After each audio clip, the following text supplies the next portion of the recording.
Bueno, miren, Carlos va a hacer la presentación de este libro, como estaba hablando aquí con Claudia, que dice, pero tiene todo el día esperando para su presentación y sale en este momento, pero así son los maracuchos. Yo me acuerdo cuando esperábamos a Francisco Martínez horas, bueno, las cosas empezaban a las 6 y aparecía a la hora que quisiera y eso.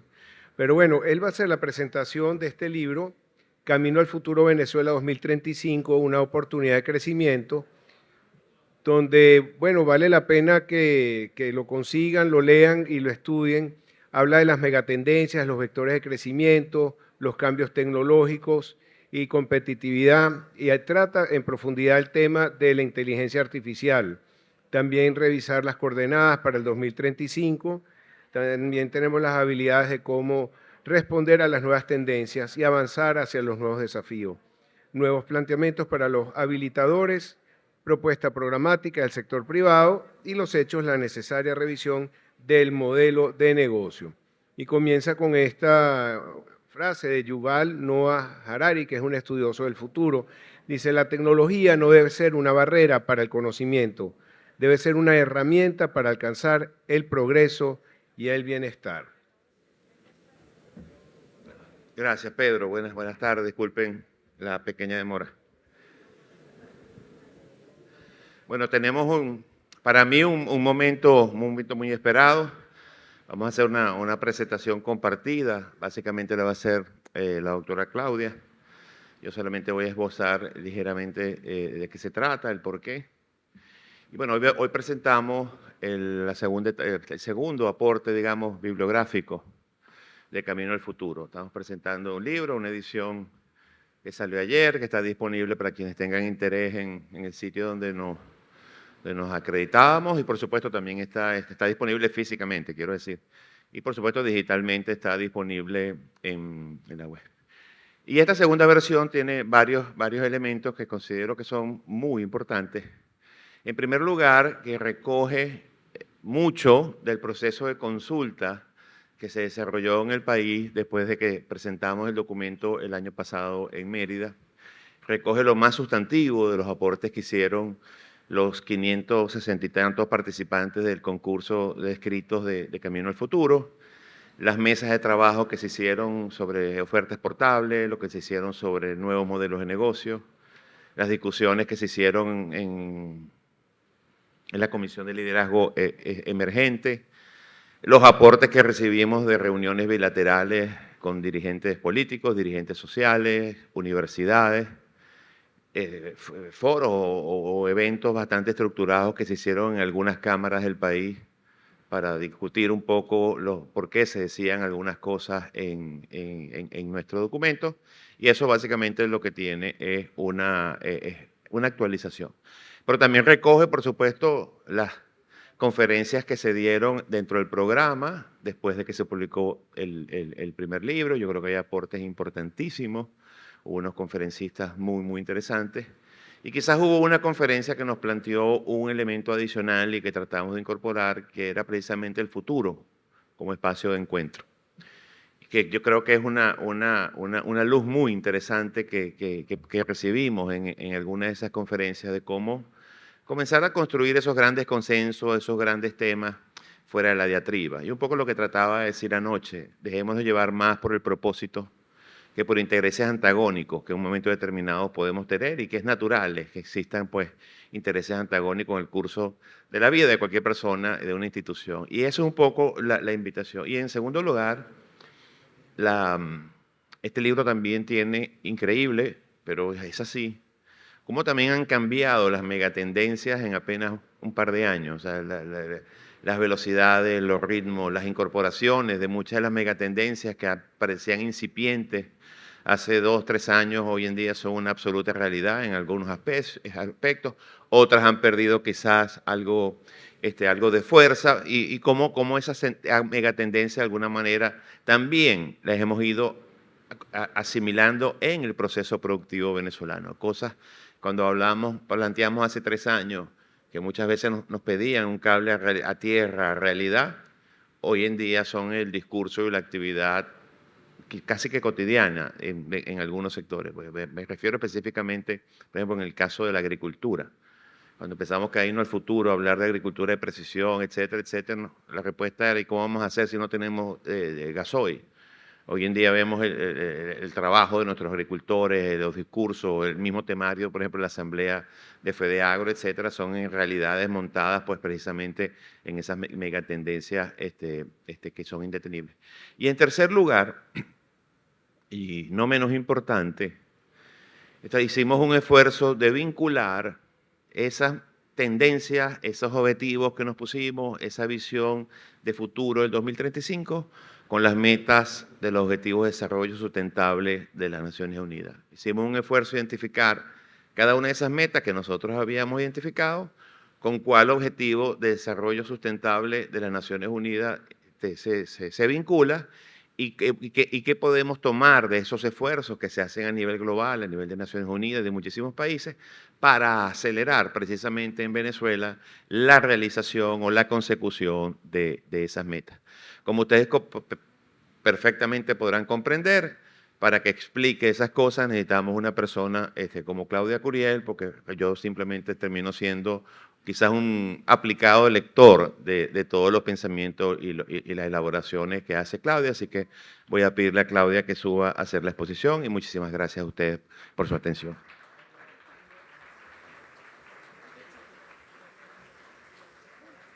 Bueno, es un honor poder presentarles este trabajo y además presentarlo en nombre de un equipo que ha trabajado en él.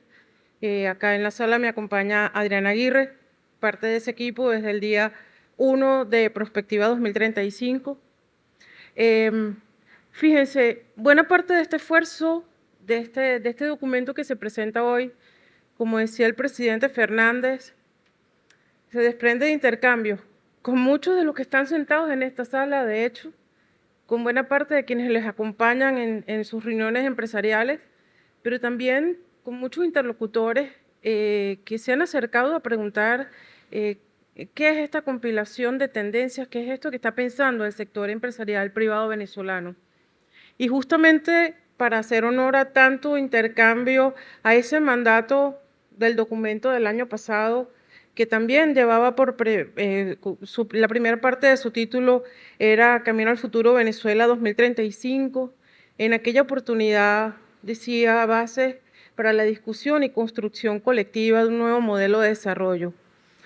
Y eso era un mandato, así que nos fuimos a discutir y hoy estamos presentando, es un hito de la construcción colectiva que ojalá y no se diluya una vez que lo hayamos presentado. Entonces, para comenzar, yo creo que nuevamente, y reitero como empecé, que es Camino al Futuro, es un ejercicio de construcción colectiva, está basado en perspectiva estratégica y aunque nos aburran los temas metodológicos son los que nos hacen poder debatir estructuradamente, por lo tanto tienen un valor agregado. Pero aparte de eso, es que exclusivamente desde la perspectiva del sector empresarial venezolano, porque si la visión prospectiva se estuviera planteando desde una organización social o la estuviera planteando una organización, qué sé yo, que construye infraestructura, les aseguro que tendría que leer otras megatendencias y tendría que plantearse otros problemas sustantivos a resolver. De manera que esto es lo que es Camino al Futuro. Ok, entonces, ¿cuáles son los objetivos que están vigentes en este momento? Lo primero es disponer de una imagen de futuro que, como se dijo el año pasado, esté centrada en el ciudadano. ¿Por qué y cómo centrar en el ciudadano?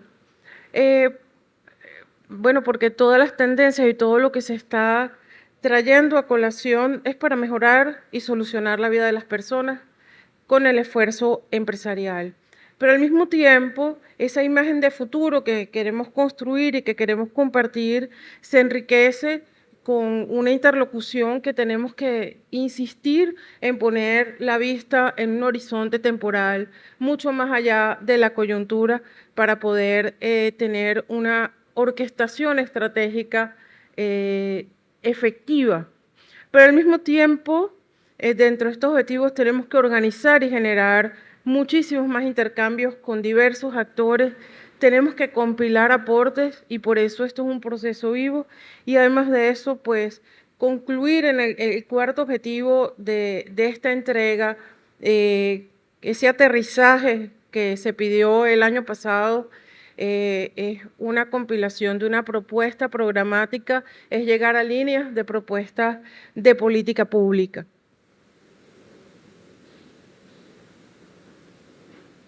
Ok, fíjense, hay un tema muy importante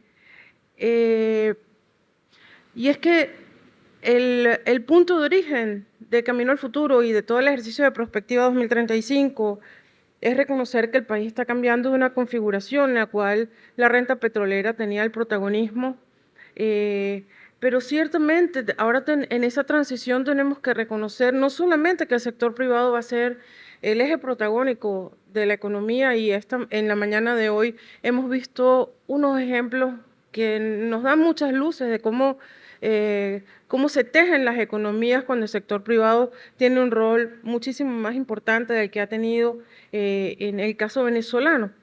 Pero al mismo tiempo, en esta oportunidad tenemos que reconocer que el sector privado venezolano, que el sector empresarial, que ustedes han tenido un aprendizaje para operar, para adaptarse a situaciones muy complicadas, a escenarios adversos y de muy alta incertidumbre. Y todo eso, en este momento, cuando uno tiene que leer megatendencias y tiene que leer desafíos, son activos. Entonces, cuando nosotros llegamos a encarar que venía la asamblea, dijimos, bueno, vaya que hemos conversado. En mi cuenta, si contamos todos los intercambios que hemos tenido, nada más en las regiones han sido más de 350 empresarios con las universidades en sesiones de análisis. Entonces, realmente sí, escuchamos y creo que estamos aprendiendo a escucharnos. Ojalá ese gerundio no termine porque esto es del sector empresarial. Entonces, ciertamente el desafío ha sido que este documento contiene herramientas para acelerar toda la incorporación a ese futuro que describimos. Entonces, ¿cuáles son las premisas? Como dije, de entrada, el centro y el propósito de todo esto, de todo el modelo de desarrollo, es el ser humano. Venezuela no puede esperar por una gradualidad, un paso pequeño y tímido. Venezuela tiene que tener una solución articulada, acordada, estratégica. Nosotros le decimos un salto cuántico, probablemente es una expresión solo para la imaginación, en tanto tales saltos probablemente no existan en el mundo de la física, pero sí es acelerar la construcción de acuerdos, tener un sentido de urgencia muy grande, porque ciertamente las brechas que se tienen que cerrar y las corrientes en las cuales se tienen que insertar ustedes como empresarios son enormes. Porque no son solamente los empresarios, son los trabajadores, somos quienes estudiamos. Toda la sociedad se tiene que incorporar en unas corrientes que tímidamente vamos conociendo, pero que ciertamente el punto distintivo para hablar de desarrollo va a ser que sean tan articuladas que definitivamente nos suban un escalón significativo. Entonces, nuevamente hemos construido y revisado una imagen objetivo que es hacia un futuro deseado y posible, hacia la modernización.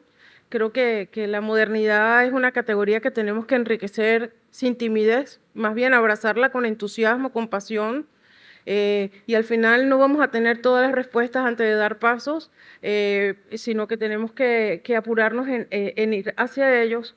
Pero ciertamente la otra premisa de todo este esfuerzo es que los recursos naturales ya no bastan. Ya las economías van a estar y están siendo cada vez más basadas en el talento. Entonces, nos tenemos que pasar, tenemos que hacer el cambio de paradigma para poder entrar hacia esa realidad que trazamos en el 2035. Ahora bien, como decía el señor Fernández, las megatendencias que presentamos hace un año las tuvimos que revisar porque cambiaron.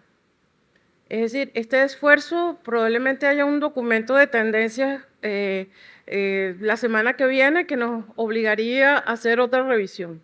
Pero lo cierto es que desde el año 2020, y ya los autores en materia prospectiva sí lo reconocen, pues hay algunas tendencias que se están acelerando bastante más que otras. Y podemos empezar por, a nivel global, por el envejecimiento de la población. Esto no es un lugar común. Esto va a implicar patrones de consumo diferentes, esto va a implicar unos desafíos de protección social también diferentes, una estructura etaria distinta para las sociedades. Pero también que se está retrasando la tasa de natalidad y por lo tanto van a cambiar los patrones de distribución geográfica de la población en el mundo. El mes pasado India superó a China en número de habitantes. Eso se sabía desde hace varios años que iba a pasar. Ya ocurrió, pero es que estamos hablando de dos sociedades que se comportan en materia tanto cultural como de producción de forma muy diferente. Los centros de consumo fundamentales van a estar en Asia. Y no solo de consumo por número de habitantes, sino por poder adquisitivo. Como decía ayer, cuando entramos al tema de alimentos, eso también va a caracterizar dónde están los grandes mercados hacia los cuales debería abocarse la estrategia exportadora para los empresarios venezolanos.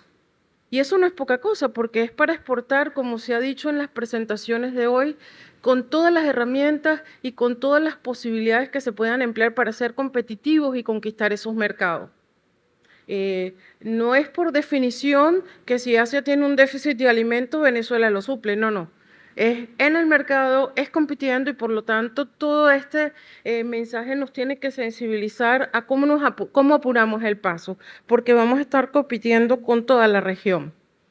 Ahora bien, como les decía, el auge de estos mercados emergentes en Asia van a incluir a China, a Vietnam, a Corea del Sur, a Tailandia y a Indonesia. Allí va a estar el 50% de la capacidad de compra del planeta dentro de una década. Eso no es poca cosa. Al mismo tiempo, también las tendencias señalan claramente que la desigualdad en el mundo se está profundizando, tanto en términos de renta como de riqueza. Esto hace que probablemente las clases medias, aunque se expandan más como se está expandiendo el proceso de urbanización en el planeta, también sean clases medias probablemente con un poco menos de poder adquisitivo y con unos patrones de consumo muy diferentes. Y por último, para no tomar mucho tiempo en esto, ustedes lo van a poder leer, la más rápida adopción de tecnología. No solamente la tecnología está evolucionando más rápido, sino que en el mundo las personas y las empresas están adoptando los cambios tecnológicos de una forma más rápida. Es decir, que si antes nos teníamos que duplicar nuestra velocidad, probablemente nuestro factor de aceleración ahorita tiene que ser mucho mayor que cuando conversábamos estos temas hace apenas un año. Entonces, en el libro, en el documento, ustedes van a conseguir las megatendencias abordadas como vectores de crecimiento, van a encontrar un capítulo dedicado a la demografía y la configuración de las sociedades.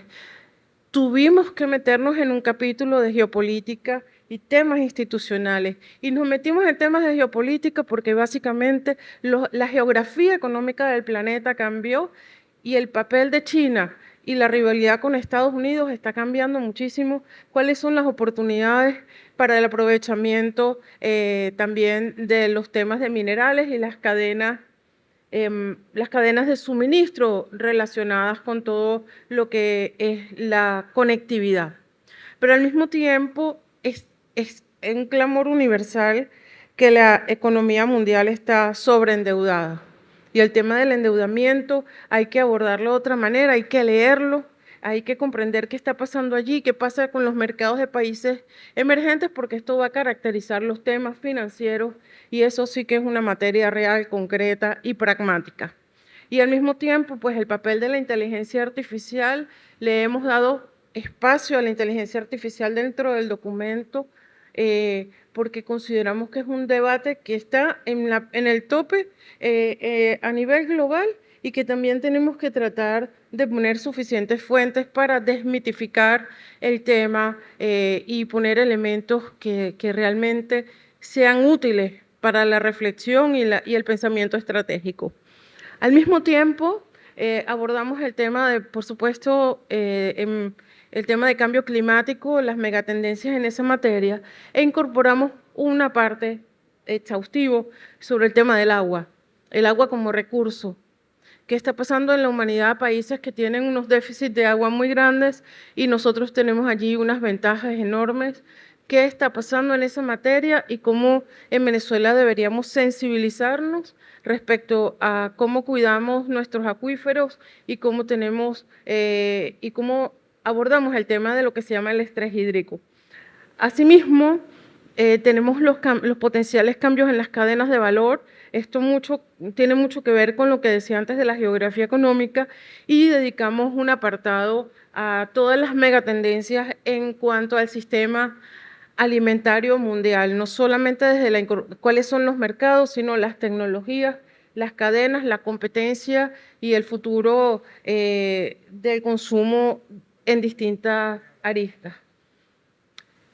Asimismo, pues en el documento anterior los cambios tecnológicos estaban cada uno sectorizados. Quisimos hacer un capítulo de resumen, o sea, si yo quiero plantearme hoy, bueno, tanto que aquí hablan de cambio tecnológico, ¿qué es lo que verdaderamente me tengo que llevar conmigo? Entonces, hicimos un recorrido, yo creo que eficiente, alrededor del tema de los cambios tecnológicos y la competitividad, porque insistimos fehacientemente, primero, las empresas van a competir porque van a estar insertas en cadena de valor. No importa si eres una gran empresa, no importa si eres una pyme, si no estás en la cadena de valor adecuada, no existes, no vas a tener posibilidad ni de vender, ni de comprar, ni de intercambiar, no vas a estar. Y en segundo lugar, porque estos cambios tecnológicos, al mismo tiempo que se masifican, hay muchas tecnologías que por muy nuevas que sean, también puede que sean más económicas, puedan ser más susceptibles de ser incorporadas en pymes. Entonces aquí hay un llamado de urgencia a la revisión de cadenas de valor, al manejo de información, para ver cómo se incorpora tecnología, porque no es cualquiera y no necesariamente es la más barata, es la que te sea más eficiente de cara a donde tú quieres entrar y con quienes te quieres aliar en todos estos esquemas cooperativos que nos plantea el mundo de hoy y el mundo que viene en una década.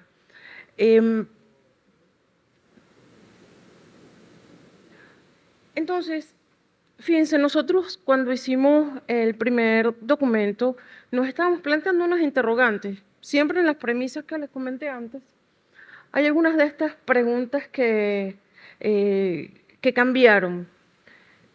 Nada más por lo que les acabo de decir, nos tuvimos que preguntar cuáles son las megatendencias que van a movilizar a las sociedades en las próximas décadas. Eso no nos lo estábamos preguntando hace un año y esperamos tener suficientes elementos para que ustedes vean la pertinencia para su desarrollo, para el desarrollo estratégico de quienes están acá. Pero también nos tenemos que preguntar cómo se va a formar el conocimiento. Los prospectivistas están diciendo, señores, de aquí a una década, el ciclo vital de las personas va a ser, usted va a la universidad a los 20, va a volver a la universidad a los 40 porque lo que aprendió en la primera vuelta no le va a servir. Y a los 60, ya que vamos a vivir 100 años, a los 60 nos toca la universidad otra vez. Así que ya saben, de aquí a inscribirnos todas en la universidad otra vez. Y eso no es optativo, es que eso va a ser así. lamento haberlos escandalizado con esta tendencia, pero eso es lo que hay.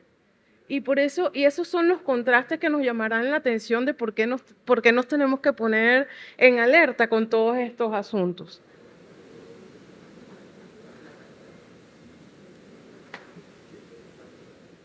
Fíjense, dentro del documento, en el ejercicio del año pasado, nosotros hicimos un diagnóstico, exploramos las megatendencias, hicimos un diagnóstico de Venezuela como punto de partida. En ese momento, del año 2022, dibujamos una imagen objetivo a 2035 y en el medio de todo eso había unos habilitadores, lo que llamamos habilitadores, es decir, ¿de qué me tengo que valer para llegar del 2000, en este momento ya es de 2023 hacia el 2035? ¿Por qué? Porque eso nos daba pistas de cómo podemos responder a las tendencias y avanzar hacia esos desafíos con toda la incertidumbre y complejidad que eso pueda implicar. Entonces, el abordaje de estos habilitadores lo dividimos los abordamos en tres facetas. Lo primero es que hay una agenda de Naciones Unidas, la Agenda 2030, establece 17 Objetivos de Desarrollo Sostenible y 169 metas.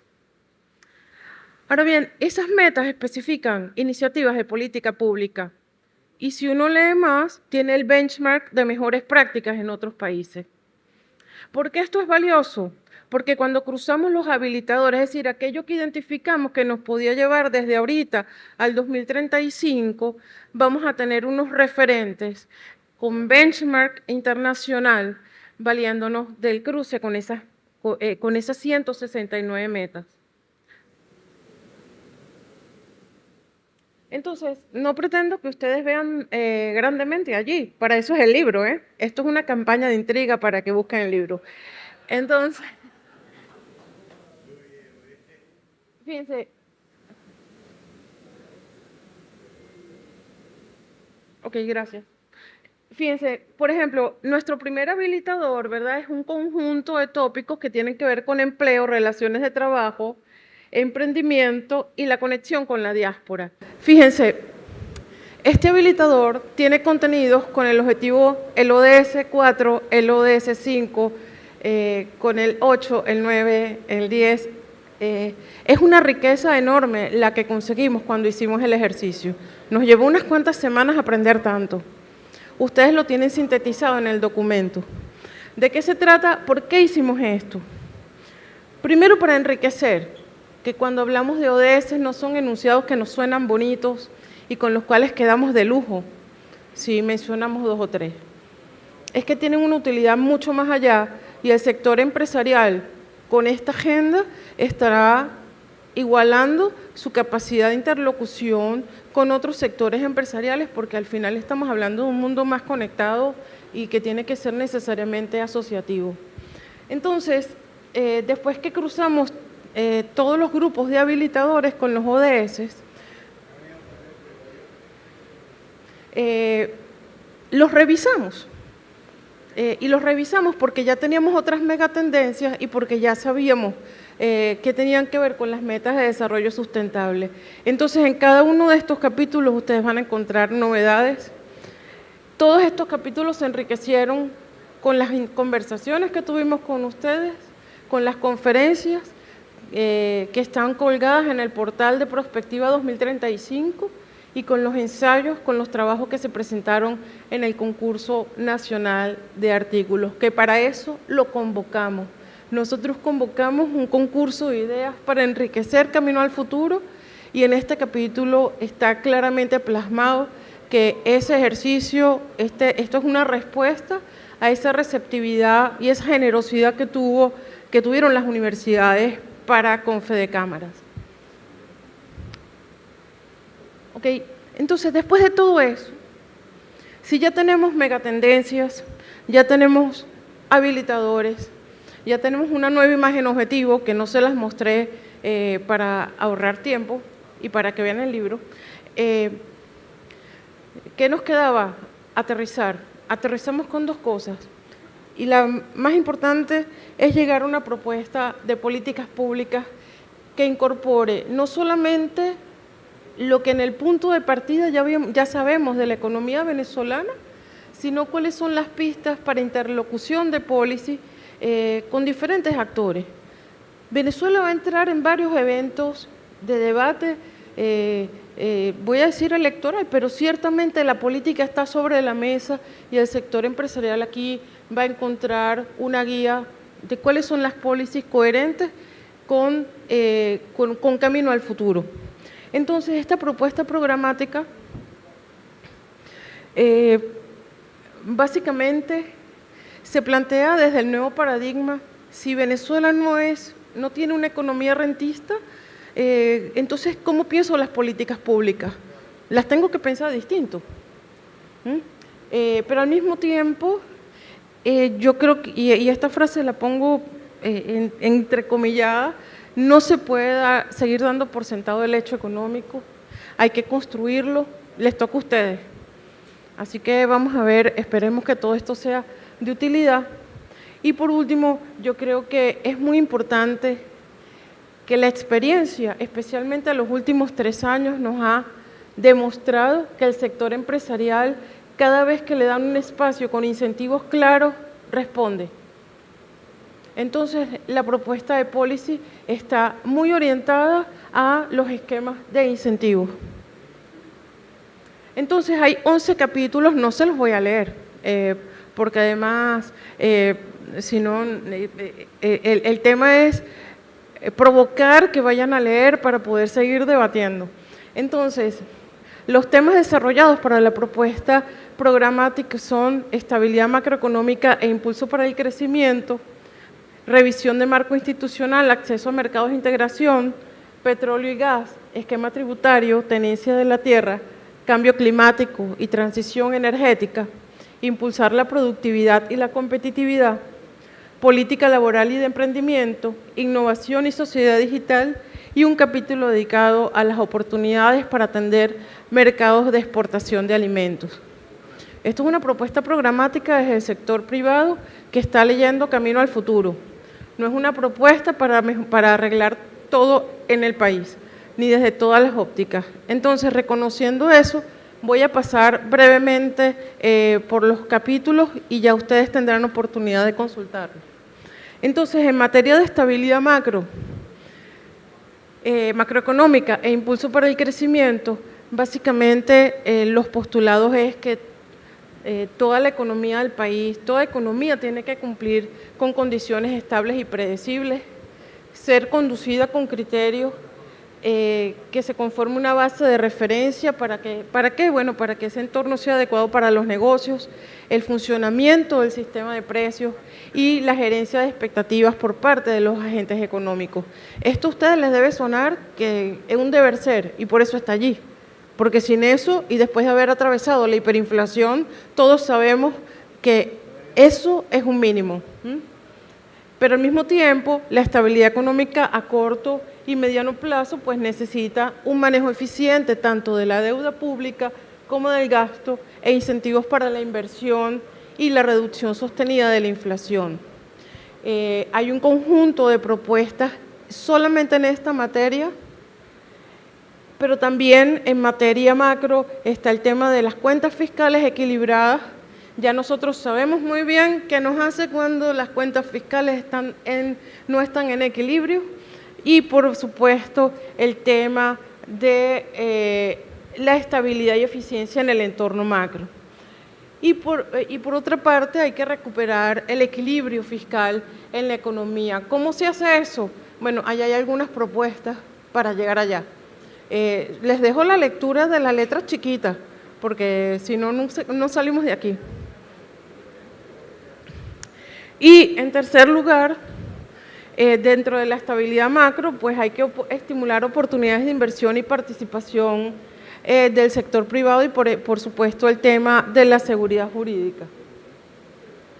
Entonces, cuando ya terminamos el tema macro, nos vamos al tema del marco institucional. Este capítulo es extenso, es transversal, es medular, buena parte de los costos transaccionales y de las dificultades de entrada y permanencia en el mercado se desprenden de la precariedad del marco institucional que caracteriza la economía venezolana. Las empresas absorben el costo, el diferencial de tener un costo, un marco institucional inadecuado, y eso se va a pagar en la competitividad internacional y en la productividad.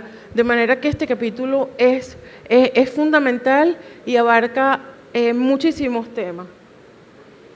Pero al mismo tiempo abrimos un capítulo de acceso a mercados de integración, porque ciertamente tenemos que mirar qué están haciendo. Hoy miramos qué están haciendo los otros países de América Latina.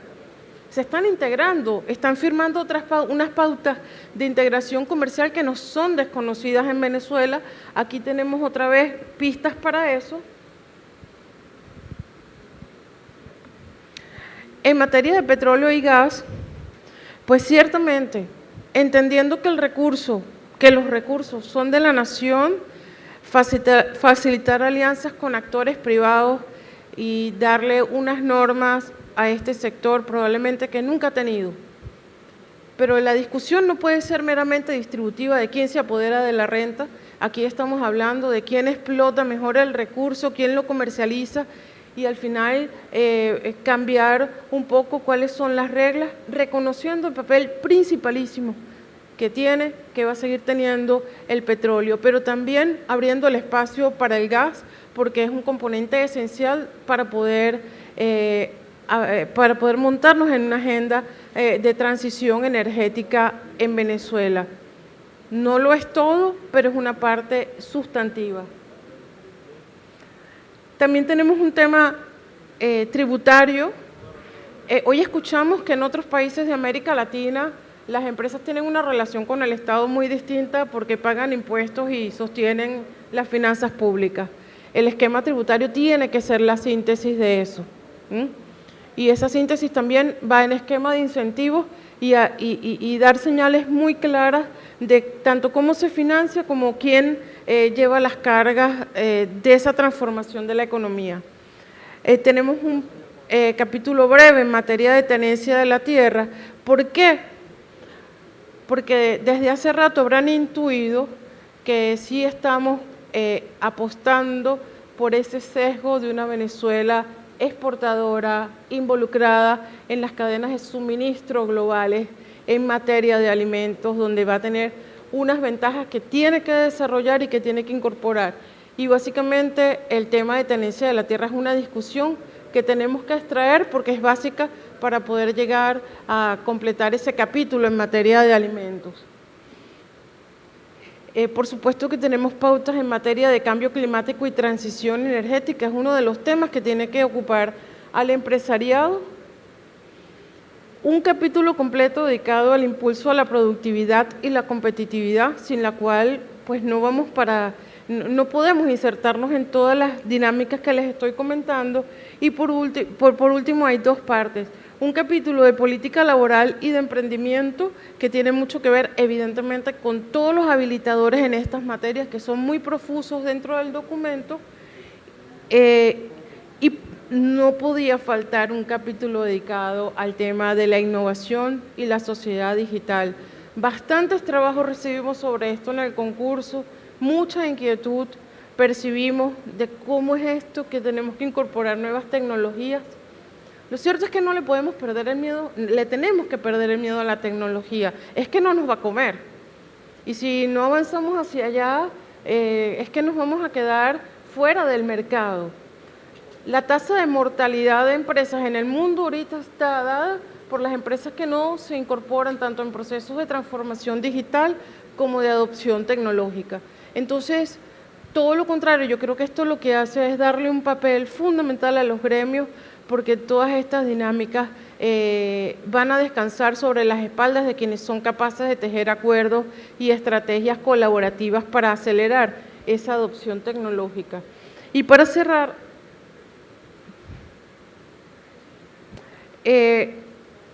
un listado de todo el benchmark que pudimos hacer para aprovechar oportunidades en materia de exportación de alimentos. Y con esto se cierra el capítulo de propuesta programática. Cuando estén leyendo van a encontrar un anexo que está dirigido a ustedes.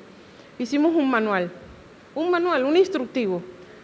Señor empresario, si usted quiere revisar su modelo de negocio con base en todo lo que le hemos dicho, siga estas pautas, rellene este formato, hasta un formato les pusimos, y creemos que allí vamos a facilitar que todos puedan ir haciendo ejercicios para desde lo aterrizado que fue lo que nos pidieron, seguir debatiendo y construyendo este camino al futuro Venezuela 2035.